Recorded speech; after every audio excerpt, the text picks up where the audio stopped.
Hey guys, welcome back. I hope you're having an amazing day. Let's get right into the stories. The first one is a pro-revenge story. I had this apartment manager, let's call him Rick, who was pretty much an absentee landlord.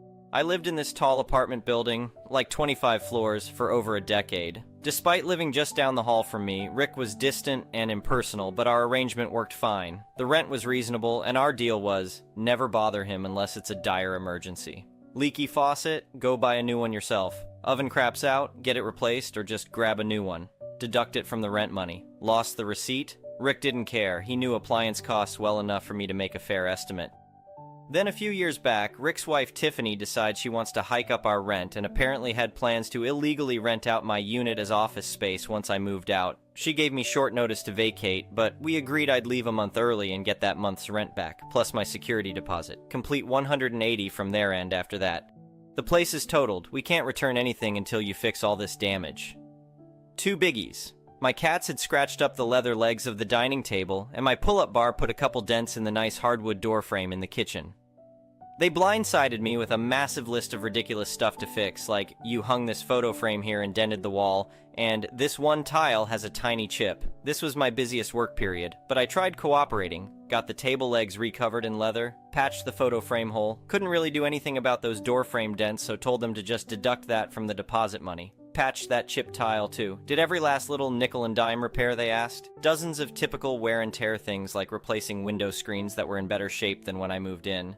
I did it all because I trusted Rick to make good after. At the end, he owed me around $3,200 in security deposit refund. He gave me $50. I still need to use that money to fix all those repairs you didn't do properly. If you won't accept the $50, I'm not giving you anything at all.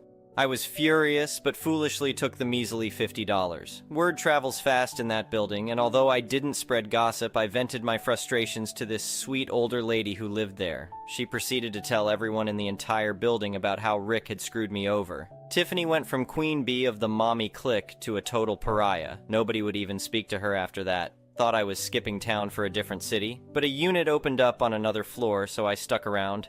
Got to watch their reputations burn while living right under their noses. A year later, the building office calls me with some question about the heating system, and when I stop by, I notice the door frame still has those dents I couldn't fix. Call Rick like, dude, what gives?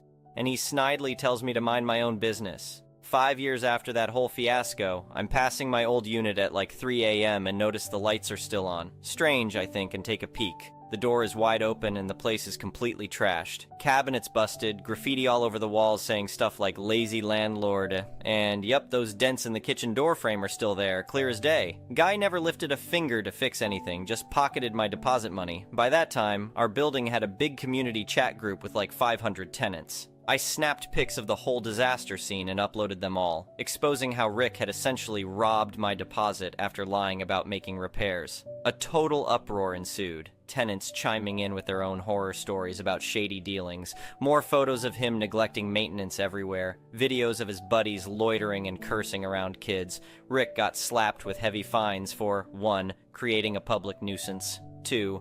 Allowing the building to become blighted and hazardous, and 3. Illegally renting out residential units for commercial use. The icing, management banned his repair crews from entering to do any work for half a year after that, leaving my trashed unit in ruins that entire time while he kept racking up fines and fees. Shorted me a couple $100 on that deposit, wound up losing tens of thousands in unpaid rent, penalties, etc. Greed backfires hard, pal. The next one is an entitled people story. I've lived on my family's ranch for as long as I can remember. My grandparents started it years ago and my parents took it over when they passed. Now it's my turn to care for the land and animals. Even though ranching is hard work, I wouldn't trade it for anything. This wide open space is in my blood.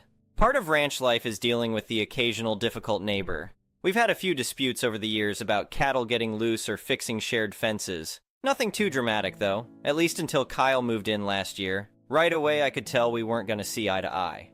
Kyle bought the plot of land right next to ours. It didn't take him long to start making changes. First, he knocked down a bunch of trees to clear space for a big shop and a driveway. Then he dug out a giant pond.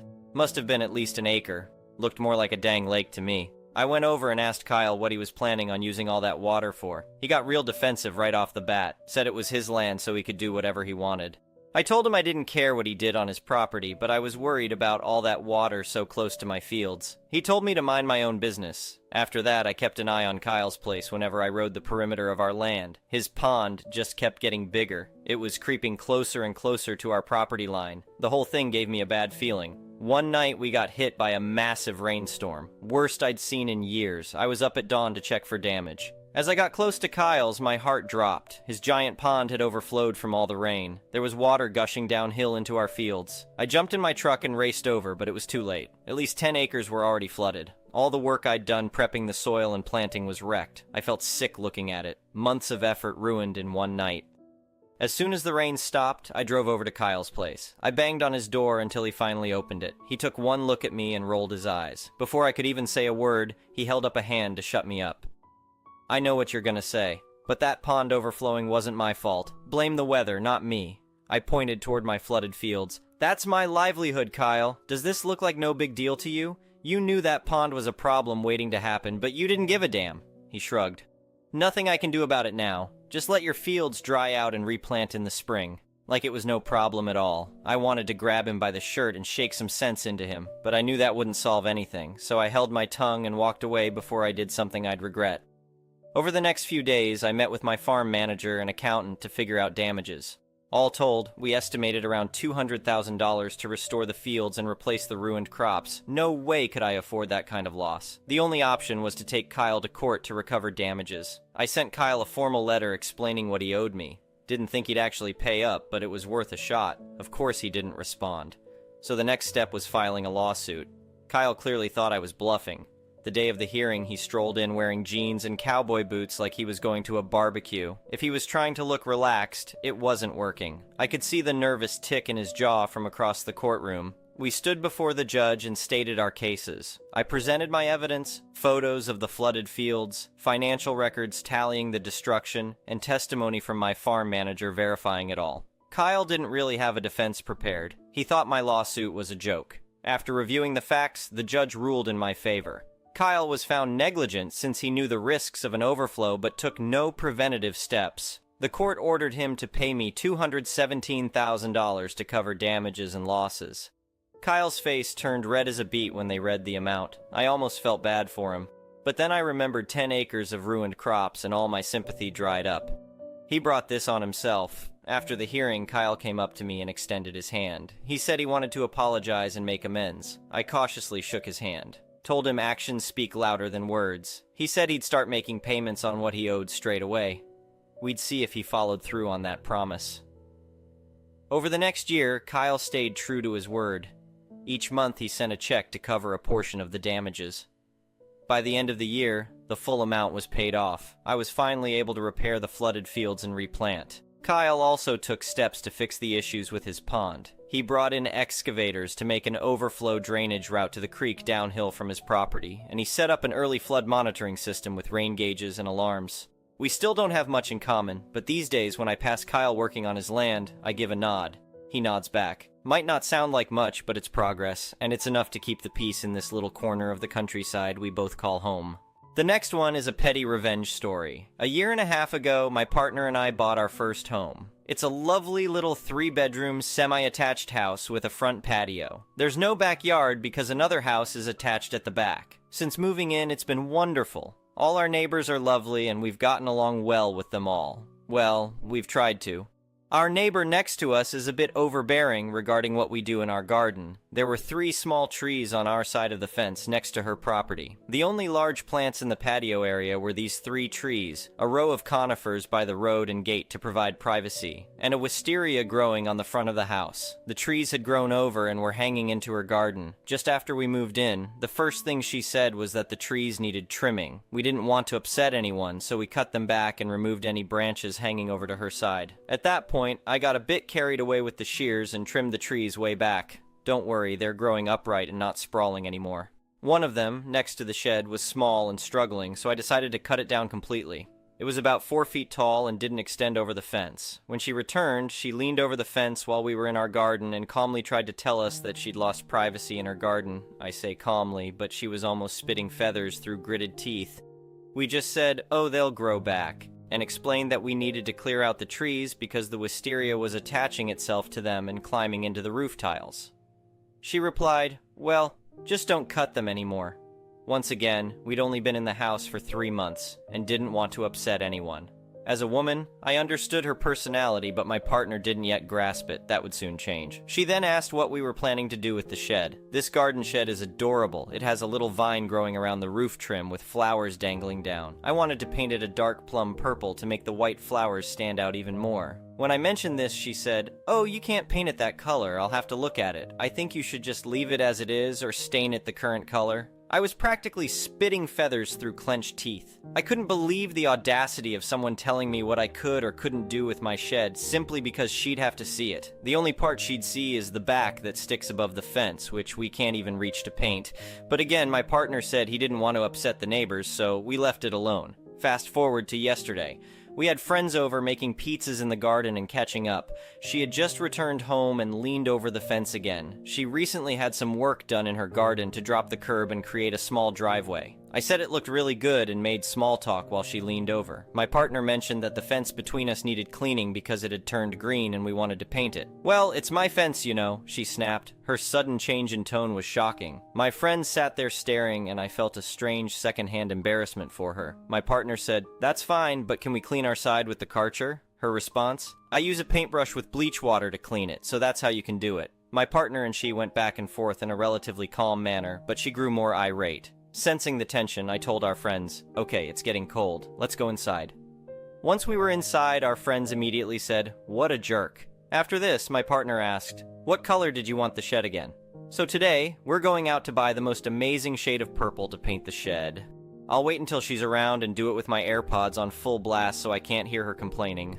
I know it isn't the best revenge, but after living here for a year and a half, I'm finally getting my pretty little shed. The next one is a malicious compliance story. When I was a teenager, my extended family, my parents, sister, me, aunt, uncle, and cousins, making a total of 8 people, went on our annual multi-day cycling tour. Due to bad weather, we had to reschedule and ended up renting an apartment in Ticino, Switzerland, which had enough beds for all of us, but only one shower. Finding accommodations for 8 people in high season isn't easy, so this was our only option. One late afternoon, we returned from a long day cycling the steep mountains around Lake Maggiore. We had covered a few hundred, maybe even 1,000 meters of elevation in a very humid climate, so you can imagine how sweaty and hungry we all were. I should add that this was long before e-bikes were a thing. We did these cycling vacations every year, going back to when we were in elementary school. It was always the 2 families who were very close, and yes, we were, and still are, crazy about cycling. To prevent fights, we always decided on an order for the shower as soon as we got back to the apartment. I was supposed to be third in line, but my aunt insisted that I give her my shower slot because she needed to be finished sooner than me. Most days, the adults cooked dinner and we all ate at the apartment, so this made sense to me as I figured she wanted to shower before starting to cook.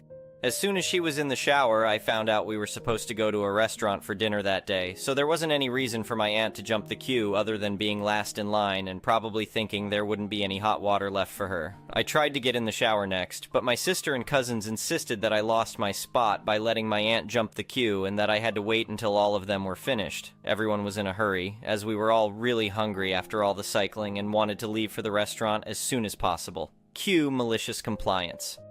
While waiting to finally get into the shower, I secretly snacked on a packet of nuts to soothe my hungry stomach and patiently waited my turn. When I finally got in the shower, I washed my long hair, used conditioner, rinsed again, and made sure to put on lotion after showering. I even blow-dried my hair thoroughly, despite it being hot outside. By that time, my family was banging on the bathroom door, urging me to hurry up as everyone was very hungry. When I finally got out of the bathroom, my family scolded me for taking so long and making them wait while they were starving. I told them that my aunt had tricked me out of my spot in the shower line and that none of them were willing to let me shower earlier. What did they expect when they made the only person with long hair shower last? Well, they always made sure I was one of the first to shower after that. On every vacation. The next one is an entitled people story. I staffed a marathon recently. I was stationed at the finish line, right in front of the medical tent. Anyone in need of medical attention could go straight from the finish area to the medical tent, and I helped guide them there. The hospitality area with food, drink, and other vendors was also near the finish line. To get there, runners had to go to the exit, which was past the medical tent. After that, they went on the other side of the medical tent and arrived at the hospitality area. This route took about 30 seconds longer than cutting through in front of the medical tent area. There was a fence separating the medical area from the hospitality area, manned by other staff to make sure that regular folks did not cut through. Staff were allowed through, though. Keeping the medical area uncrowded makes it easier for people to get the medical attention they needed. One of the things I did was to screen runners. Anyone needing medical attention I sent to the medical tent, while those going anywhere else I directed to the exit. Some runners, seeing what they thought was a more direct route to the hospitality area, wanted to cut through the medical tent area. After confirming they did not need medical attention, I directed them to the exit, politely and professionally. Almost everyone was fine with that, but not this one woman. 5.5 hours after the start of the marathon, after nearly all the other runners had finished, an entitled woman tried to cut through. I told her politely and professionally the exit was that way. "But I just ran 26 miles, she whined. "Yes, and the exit is that way," I said, or something like that. She tried to make her case, but I did not yield. Eventually, she poutingly went around. Here are my mental responses to her. "I just ran 26 miles. Are you sure that ran is the right word here?" "Yes, and so did thousands of other people. They all went around. What makes you so special that you need to take a shortcut?" "Congratulations! Are your legs going to fall off if you walk another 50 yards now?" Sheesh. The next one is an entitled parent's story. I am so tired of constantly being unable to express my concerns to my mother without her crying, guilt-tripping me, or giving me the silent treatment. Basically, I live abroad, and my mom asked if she and my cousin could come visit me this summer. I told her absolutely that I could take 1 week off of work, maybe even 8 days, to host her and my cousin and show them a good time around my city. I live with my partner, and he was even willing to stay at his parents' house for the 7 to 8 days because he is a remote worker, and we only live in a very small 1-bedroom apartment. Eventually, my mom buys her flight tickets, and she is booked for 16 days. Mind you, me and my mother are often very opposite. She is impulsive, emotional, moody, and very anxious. I am a very type A person, and I was very much parentified growing up by her. I was obviously upset because I did not sign up for her to stay 16 days. That's insane. I told her that she absolutely had to book a hotel for the second week because I can't ask my partner to be away from our home for that long, and I don't have that much time off of work. Ever since she told me she bought a flight to visit for 16 days, I have been annoyed. I find it stressful when family visits even for just a week because I start to feel like a camp counselor. It just overwhelms me to try and make sure everyone is having a good time, having things planned every day, being out of my normal routine. But for 1 week I can handle it. 16 days is a whole other story. Anyway, I tried to have an honest conversation with her and tell her I think she should shorten her trip. She has a changeable flight. I feel like she isn't going to be comfortable traveling around this big city without me guiding her because she is already very anxious naturally. Also, I live in a very expensive city, and I think she will struggle financially to pay for a hotel for an entire week. Also, my cousin is a bit of an airhead, so I don't really think she'll be much help. Of course, I try talking to her calmly, and she starts crying and accusing me of ruining her vacation, that I am so hard-headed and don't listen, that she never gets to do anything and I'm ruining it for her, and that now she doesn't even want to come because I am not being welcoming, etc. I just can't handle this.